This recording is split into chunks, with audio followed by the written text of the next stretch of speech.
స్వాగతం. 24 గంటలు కాదు, ఒక్క సెకండ్ లో మీ ముందుకు. చూస్తూనే ఉండండి నిరంతరం వార్త ప్రసారాలు.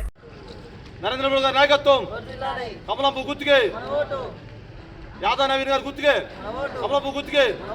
ఈరోజు సూర్యాపేట జిల్లా కోదాడ మున్సిపాలిటీలోని 19వ వార్డు ప్రచార నిమిత్తం మేము వస్తుంటే సార్ ఒకరు ఓటర్లు ఏమన్నారంటే, ఈ మురికాలో చూడండి, వీళ్ళు ఈ మురికాల అభివృద్ధి అంటున్నారు, మీరే చూడండి ఆ మురికాల ఏదో చూడండి. ఇంతవరకు కాంగ్రెస్ గెలిపించారు, టీఆర్ఎస్ గెలిపించారు, కానీ ఈ మురికాలు అంతే అభివృద్ధి కుంటపడుతుంది.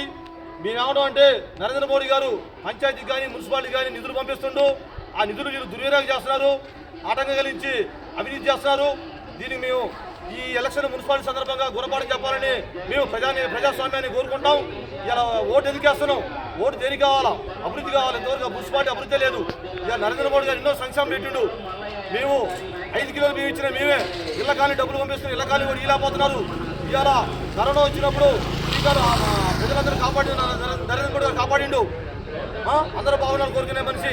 మీరు ఈ అభివృద్ధి విషయంలో ఆటంకం జరుగుతున్నారు కాబట్టి మేము ఏమంటే ఈ సందర్భంగా గుణపాటు చెప్తున్నాం. మీరు ప్రభుత్వాన్ని రేవంత్ రెడ్డి ఒక్కటే కోరుతున్నాం. 6 గ్యారెంటీ చెప్పిండు, 6 గ్యారెంటీ కూడా విఫలమైండు.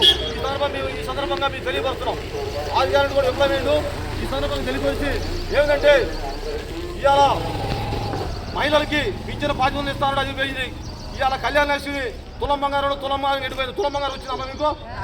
ఇక తులం బంగారం చూడండి, తులం బంగారం రాలేదు. వీళ్ళు తులం బంగారం రాలేదు, రైతు బంధువు డబ్బులు పడలేదు. ఇంకా ఈ 6 గ్యారెంటీలో మామూలుగా గ్యాస్ డబ్బులు పడుతున్నాయేమో, గ్యాస్ డబ్బులు పట్టలేదు. కరెంటు కూడా అంటే ఆగిపోయింది. అందువల్ల ఈ మాయమాట చెప్పి వీళ్ళు ప్రభుత్వం వచ్చి మళ్ళీ మరి మున్సిపాలిటీకి ఓటు అడగడానికి ఎట్లా అడగబుద్ధి అవుతుంది? మీకు ఓటు ఇంటింటికి అడగబుద్ధి అవుతుంది. ఇవాళ చదువుకున్న యువతకి ఫీజు రియంబర్స్ కూడా ఎస్సీ ఎస్టీ బీసీ వాళ్ళకి ఫీజు రియంబర్స్ కూడా ఇలా పోతుందంటే ఈ చేతకాని గవర్నమెంట్ ఎందుకు మీరు పరిపాలన ఎందుకు మీరు ఓటు అడగడం ఎందుకు? ఖచ్చితంగా మీరు ప్రజాస్వామ్యం ఆలోచించి ఈ ఒక్కసారి మున్సిపాలిటీ మా బీజేపీ అభ్యర్థిని బలపరచండి, పంపించండి మున్సిపాలిటీకి. మీ సమస్యలు పోరాడతామని